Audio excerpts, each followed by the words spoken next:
Hola, benvinguts a un vídeo en què us explico com arreglar un document. Aquesta pràctica consisteix en que tindreu aquest document, que tinc ara aquí al davant, que faig una mica més gran perquè ho veieu. És un text que no té format, excepte uns títols i algunes coses, i el convertirem en aquest altre, en el qual, si fem una vista preliminar, aquí veiem que tenim un índex, tenim capçalera a totes les pàgines, tenim peu de pàgina on hi hem posat els números de les pàgines, tenim unes fotografies, totes aquestes coses. Com farem això? Tanquem aquest document, que és el que ja està arreglat, i anem al document original, que és aquest, que és el que jo us passaré. Aquest document el podreu trobar a feines per entregar. Aneu a les feines per entregar, aquesta és la meva plataforma, és diferent que la vostra. Trobareu a feines per entregar d'informàtica un que posa format i índex en un document de text. Aquest és l'arxiu que us heu de descarregar, com sempre, en els meus posts.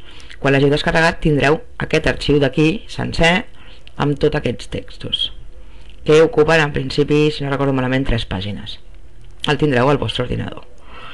Per començar a donar format, el primer que farem és canviar aquesta lletra. Aquesta és una lletra que no és potser adequada per determinats documents. Anem a ficar una que es diu Bookman All Style. El que passa és que si cliquem B o O veiem que no la tenim instal·lada probablement en el nostre ordinador. Així que hem d'instal·lar aquesta font en el nostre ordinador. Com ho farem això? En la vostra plataforma, a les recomanacions d'informàtica, trobareu coses noves. Una d'elles es diu tipus de lletra Bookman All Style. Aquest arxiu el cliquem i se'ns obre en el navegador una pestanya que es diu Mega. I aquí cliquem a descàrrega i se'ns descarrega. I ara aquí, quan ha posat 100%, ja tenim descarregat en un arxiu comprimit les fonts d'aquesta lletra que necessitem. El que hem de fer ara és, per exemple, anem a l'escriptori i creem una carpeta i li posarem de nom fonts. Un cop fet això, tornem al navegador on tenim l'arxiu i cliquem a sobre perquè se'ns obri el descompressor. Trenquem aquesta i ara aquí tenim l'arxiu descomprimit. I anem a escriptori i dins d'escriptori ens ha de sortir aquí baix fonts. Cliquem d'acord i llavors el que passa és que aquestes 4 fonts se'ns han instal·lat en aquella carpeta. Així que ja podem tancar aquest programa i anar a aquella carpeta, obrir-la i veure que hi són les 4. Ara les hem de posar al lloc adient, així que les seleccionem les 4 i les copiem. Un cop les tenim copiades, hem d'anar a ordinador, a sistema, a la C i Windows. I aquí a Windows heu de trobar una carpeta que també es diu fonts. Entreu en aquesta carpeta i aquí estan totes les fonts que té l'ordinador i el que farem és enganxar les 4, bueno, que és una, però amb els 4 tipus, la font aquesta Bookman All Style. Ara ja la tenim instal·lada. Anem al document, el que passa és que com que el teníem obert, si ara intentem buscar Bookman All Style, veiem que el writer encara no l'ha detectat i aquí segueix sense estar. Així que la nostra feina ara és tancar el writer i tornar-lo a obrir. Un cop el tornem a obrir, aquest és nou ja, cliquem de nou aquí, tornem a escriure B o O i veiem que ara sí, ara ja ens surt Bookman All Style. Així que el que farem ara és obrir el document. Jo vaig per documents recents, el joc tindrà només text, el recuperem, el tenim aquí, el posem a un tamany adient i ara què és el que farem? Doncs el que farem és agafem tot el text, perquè si no no ho faria enlloc, hem de seleccionar tot el text aquest antic i ara canviar la lletra Comic Sans per Bookman All Style. I bueno, aquest text ara ja està tot en text en aquesta lletra que li hem donat nova. Hem vist, podeu veure perfectament que aquesta lletra ha canviat. Ara anem a fer accions noves. Altres accions, com per exemple la primera que anem a fer, revisem, estem revisant un altre cop tot el document i ara el que farem és, de nou, seleccionarem tot el text. Si no l'heu de seleccionar, el teniu seleccionat així en blau, cap problema, no fa falta que ho tornem a fer, i ara justifiquem. Justificar vol dir, recordeu, que tant a l'esquerra com a la dreta el text arribin fins al lloc marcat per escriure. I ara ja tenim tot el text justificat. Ara anem a donar format als paràgrafs. Anem a fer que això sigui una miqueta més maco. Obrim paràgraf, format paràgraf, i ara que estem aquí, a aquesta primera, assignats i espaiats. i a l'espaiat sota paràgraf li posem 0,5 centímetres. Això vol dir que, si us hi fixeu ara, al mig de cada paràgraf ha ficat un espai, ja ha posat un espai de 0,5 centímetres, però no hi ha cap enter. Mireu que ara amb els caràcters ocults han aparegut els enters amb aquesta forma estranya de símbol pi, i veiem que realment aquest espai no hi ha cap enter. Aquí en trobem un, així que si hi ha un accés, com acaba de passar a mi, doncs l'esborreu, perquè ha de quedar només 0,5 entre cada paràgraf. Això vol dir que cada cop que cliqueu enter, ara us farà un espai de 0,5 centímetres entre que cliqueu l'enter i el següent lloc on anem a escriure. Aquí hi ha aquest enter final, el podem deixar o si volem el podem esborrar. Veieu que ara això ens ha quedat molt millor. Traiem el veure caràcters ocults, ara ja no ens fa falta, i seguirem donant format a aquest text. Ara, com que tornem a treballar amb tot sencer, tornem a seleccionar, tornem a anar a format paràgraf. Aquest no és format paràgrafs, vigileu, així que el cancel·lem, el traiem i anem a format paràgraf. Aneu en compte que a mi també se m'escapen, i l'agafem. Tornem a estar al que estàvem abans. Aquí havíem donat la sagnia, espaiat sota paràgraf de 0,5. Ara anem a sagnia, anem a fer sagnia de primera línia, és a dir, anem a fer que la primera línia estigui una miqueta entrada cap a dins, i en lloc del 0,0 ficarem 0,8, i veieu que la primera línia ara de tots els paràgrafs, inclosos els petits títols, doncs està 0,8 centímetres cap endins. També és una manera de donar un format una mica més atractiu a un document de text. Veieu que tot ell té, tant els títols com els paràgrafs reals, tenen aquesta sagnia de primera línia de 0,8 centímetres cap endins. Encara tenim tot el text seleccionat, per tant, si ho necessitem podem treballar. Ara anem a fer una altra feina. Ara anem a fer la capçalera. Diem inserir capçalera, no fa falta que estigui seleccionat, i com podeu veure, veureu que ens ha deixat un espai a sobre del títol. I la capçalera serà el joc d'Ender, amb majúscules, com podeu veure, i amb una altra lletra, Times New Roman. Ara anem a donar format a la capçalera. Se'ns obre una nova finestra que diu estil de la pàgina per defecte, i està, en el meu cas és columnes, i no, busco capçalera i em poso a capçalera. I ara li vaig a donar el format a la capçalera. Aquí tinc algunes poques coses que puc modificar, algunes que són les normals, d'acord? Però nosaltres clicarem a més i se'ns obrirà aquesta nova pestanya. I el que anem a fer és separar amb una línia a la part de baix. Ja tenim una línia, la línia és de color negre, i si cliquem a la part de baix ens l'ensenyarà. Veieu que la línia d'amplada és de 0,05 i el color és negre. Si volem posar-la un altre color, doncs podem obrir i seleccionar un altre, però aquest el farem amb negre. I en aquesta zona cliquem, i a la part de sota de la capçalera, ara l'he tornat a treure, la cliquem i la podem posar. En els quadrats de dalt també la podríem posar si la tinguéssim. Diem d'acord, aplica i d'acord, i veiem com ara a sota el que havíem posat ens surt la línia. I ara el que farem és, en lloc de que estigui alineat a l'esquerra, l'alinearem a la dreta. I ara a totes les pàgines tinc una capçalera que diu el joc d'Ender i una línia que va d'esquerra a dreta de cada una de les pàgines. Això és una capçalera, que les capçaleres surten a totes les pàgines del mateix document i tenen totes la mateixa forma. Mireu el que deia, és Times New Roman. Aquesta és Bookman Style, i en canvi la de la capçalera la deixarem amb Times New Roman. Distingirem aquests dos tipus de línia, cap problema. Molt bé, ara cliquem fora per sortir la capçalera, i ara el que farem és inserir un peu. En lloc de capçalera anem a inserir peu, que està just a sota capçalera. Ens diu estil per defecte, correcte, i estem a les parts de baix de les pàgines, i fixeu-vos també que ens ha deixat un espai que és on podrem treballar el peu. Clicant, encara que sortim, clicant a la zona aquesta, veieu que la recuperem. Ara anem a inserir, també el posarem a la dreta, com heu vist, i el que anem a inserir ara és un camp, aquell els teniu, que el que fa és posar-nos el número de pàgina. Fixeu-vos en el tercer, que tenim el número de pàgina. Cliquem i veiem que ens surt de color gris de fons i el número dins, i veieu, podeu repassar totes les pàgines que tingui el vostre document i veureu que a la pàgina 1 li he posat 1 i que a les altres pàgines els he posat el que toquen. Aquesta la 2, i a la última de totes, que de moment només ocupa 3 pàgines, en aquesta li he posat 3. Així que ja hem vist com es posa una capçalera i un peu de pàgina. En aquest cas el nostre peu de pàgina el que porta és el número de pàgina. Podem fer una previsualització de la pàgina i veure que aquest document ja està quedant amb un format més maco que el que tenia el document que hem rebut. Ara tancarem la previsualització i seguirem amb algunes coses més que farem aquí. El que anem a fer ara és arreglar això, perquè això venia d'un text tallat i el que farem és posar aquí al davant del paràgraf, perquè no comenci així a saco, començarem escrivint un altre cop també el joc d'Ender. Ho posarem bé, en majúscules, el joc i d'Ender amb Ender en majúscula, perquè és un nom. Ara ho hem d'arreglar i a darrere llavors queda el títol original entre parèntesis i tot correcte. Jo m'he oblidat, no passa res, ja ho podeu arreglar vosaltres. Ara això també ens ha quedat una miqueta més maco. Molt bé, ara podem tancar aquest mega que ens queda antic i el que hem de fer és descarregar-nos aquests altres, que també és un arxiu comprimit del mega, on el que trobarem seran dues imatges. Podeu descarregar, igual que hem fet abans, i trobarem les dues imatges del document que he treballat jo.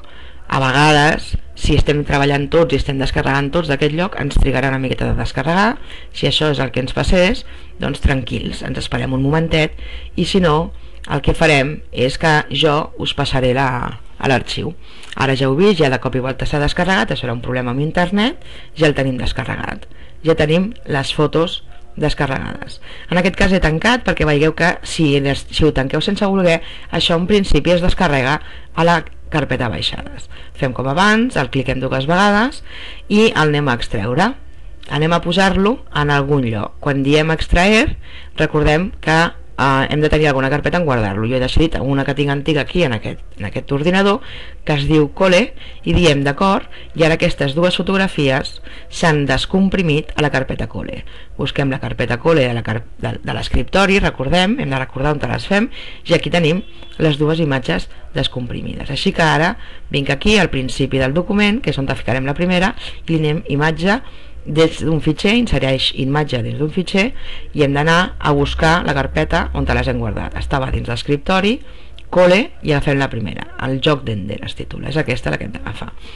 Quan li diem bé, accepta, llavors ens la posarà aquí. El que passa és que ara el que hem de fer és arreglar aquesta imatge, perquè tal com ha quedat no ha quedat gens bé. Ha quedat enganxada amb la lletra, aquí al mig, espai suelto, així que seleccionem botó dreta sobre la imatge, seleccionem imatge i anem a les propietats de la imatge. Aquí tenim tot de coses. Anem a la primera, a tipus. Anem a ancora. Està ancorada al paràgraf i no la volem ancorar al paràgraf, l'ancorarem al caràcter. Així ara la podrem moure més fàcilment a la zona del document on la tinguem. En quant a la mida, el tamany el deixarem igual, després si cal ja les tancarem. Ara anem a ajustar i veiem que posa òptim, ja és el que ens interessa. El que passa és que anem a espaiat. Em diu que l'espaiat entre el text i la lletra és 0.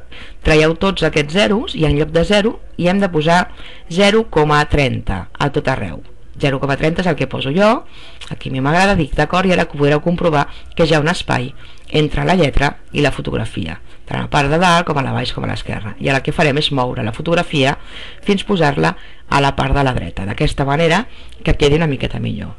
El que passa és que si ara us hi fixeu, ens ha quedat la fotografia aquí, però hi ha una línia a baix una mica més molesta, queda malament, així que seleccionarem i la ampliarem. Quan he seleccionat i ampliat, he apretat el botó Shift, és el de la fletxa que apunta cap amunt que hi ha a l'esquerra del vostre teclat, i serveix per fer les majúscules, però en aquest cas serveix perquè la imatge no es deformi i mantingui la forma. És la millor manera per augmentar el tamany de les imatges. Ara venim aquí, a la zona del final de pel·lícula, i li inserim l'altra de les imatges. Anem al mateix joc, inserir imatge dins d'un fitxer, i ara escollim l'altra, pel·lícula Ender. També li diem obre i ens passarà el mateix que ens ha passat abans. El text està enganxat amb la fotografia i totes aquestes coses. Així que botó dret, imatge, i a la pestanya ajusta canviem també tots els 0,0 per 0,30 perquè separi el text de la imatge i quedi molt més bé. I a tipus, recordeu que hem vingut aquí també i en lloc d'ancorar el paràgraf hem ancorat el caràcter. Comprovem que ajusta, que ens havíem oblidat, estigui òptim, i quan això ja sigui així, ara la podrem moure, i en lloc de la dreta aquest cop la posarem a l'esquerra. Aquest cop ara comprovem que ha quedat bé, que no té una línia única penjada, així que ara ja és un bon moment per guardar el document que teníem. Fem una previsualització i veiem que el document ja té una forma bastant definitiva, similar a la que us he ensenyat al principi. Així que ara ja tanquem el document i anem a fer la feina que ens queda. La feina que ens queda és posar-hi un índex. Tots els treballs que ocupin moltes pàgines és bo que tinguin un índex, així que anem a posar un índex. Ens posarem aquí al començament de tot i el que farem és inserir un salt de pàgina. Inserim un salt manual, comprovem que posi salt de pàgina i cliquem d'acord. I ens surt una pàgina al davant d'aquesta. Fixeu-vos que també té l'encapçalament i també tindrà al peu de pàgina el número. Ara en lloc d'una pàgina tenim 4, perquè teníem 3 descrites i una que li hem afegit. També podem fer un insereix salt de pàgina amb el Control Enter, si no recordo malament. Ara seleccionem el text d'aquest primer títol, el joc tender, i ara anem a insereix i a baix hem de buscar índex i taules i dic entrada, i ara seleccionem, anem a fer les entrades de l'índex. Em diu índex alfabètics, però no és aquest el que hem de ficar, és un índex de continguts, del contingut del document, i hem de comprovar que aquí a nivells el faci de nivell 1. De moment el deixarem a nivell 1, inserim i tanquem i ens queda de color gris, no passa res, ja ho ha de fer això. Seleccionem el següent i també inserim una entrada, comprovem que sigui un índex de continguts, que sigui el que diu el text i el nivell també de 1. Ja en farem d'altres nivells. Hem d'agafar cada un dels títols i inserir un índex i taula que sigui un índex de contingut i que sigui de nivell 1. Tots ells se'ns aniran posant de color gris. Fem aquest també, inserim índex de contingut entrada i que sigui un índex de contingut i que sigui del nivell 1. I encara ens queden alguns més, així que fem, atenció, seleccionem bé, fem bé insereix índex i taules entrada, que sigui índex de contingut, que posi el que toca de posar i que sigui de nivell 1. Fins al final, que serà aquest no, el següent. Fem com hem fet amb tots aquests, comprovem les dades, inserim i tanquem, i aquest que és l'últim, insereix índex i taules, entrada, que sigui de continguts, i acabem amb aquest. Ja hem arribat al final del document i veiem que tots els títols ara estan amb aquest gris. Ara anem a dalt de tot de la primera de les pàgines, allà posem el cursor i ara inserim també índex i taules, però ara índex i taules, cliquem i se'ns obrirà una nova finestra, que és la d'insereix un índex o una taula. Ara veiem aquí que tenim moltes coses i ens posen una sèrie d'opcions que podem retocar per veure com queda. Aquí ens ensenya, aquí tenim les entrades, hi ha diferents estils, podem fer columnes, podem canviar-hi el color, però de moment no tocarem res i anem a veure què ens fa. Tornem aquí i li diem d'acord. Aquest esquema segurament després el canviarem, però ara diem d'acord i veiem que ja de moment ens ha creat un índex. El que passa és que si us hi fixeu està mal creat, perquè el segon per exemple l'ha duplicat i només no està duplicat, de creació només n'hi ha una, però en canvi n'ha fet dos. Què ha passat? Ens ho ha fet malament. Molt bé, cliquem botó dret i anem a editar l'índex, tornem a obrir el mateix i ara el que farem és treure aquest tic a esquema i veurem que veieu que l'esquema el que em fa és els subapartats i ara li dic d'acord i veieu que ja no en duplica, ja no tinc duplicat els continguts d'aquest document. M'ha agafat cada una de les entrades que jo li he fet i veieu que tinc l'índex. Fem una previsualització, veieu que no és gris, quan ho imprimim no serà gris, ens ho marca gris perquè ja li estem fent un format, però tenim l'índex ja totalment ben creat. Aquí teniu l'índex, i veiem, comprovem que les entrades de l'índex estan en gris. A més, ara el que veurem és que això és un índex dinàmic. Com que no l'hem fet nosaltres clicant ni escrivint les lletres ni clicant els puntets, això és un índex dinàmic. Ara anem aquí a la fotografia i com us he ensenyat abans la fem un altre cop més gran. Al fer-la més gran i moure-la una miqueta, el que fem és fer-hi una mica millor, però hi ha una part aquí que premis, que estava abans a la pàgina anterior, ha saltat a la pàgina següent. Ara està a la pàgina 4 i aquí, si us hi fixeu, premis ens posava que estava a la pàgina 3. Al retocar el document s'ha canviat, doncs no passa res. Anem a editar l'índex, a sobre editar índex, i trobareu actualitza i veureu com el premis ara ha saltat de pàgina. Per què? Perquè aquest és un índex dinàmic i veieu que ara ja queda molt més bé perquè aquest apartat de premis que era tan curtet ha quedat en una pàgina nova. Ara només hem de gravar com acabo de fer jo i amb aquesta part ja haureu acabat de crear aquest document molt més ben format i fins i tot hem après a fer encapçaleres, peus de pàgina i índex. Així que el guardem. Podem fer això hauríem d'haver fet potser al davant, i ara ja fem el joc tender, vale? En format, el desem, i aquest és l'arxiu que m'haureu de fer arribar. Espero que ho hàgiu entès tot.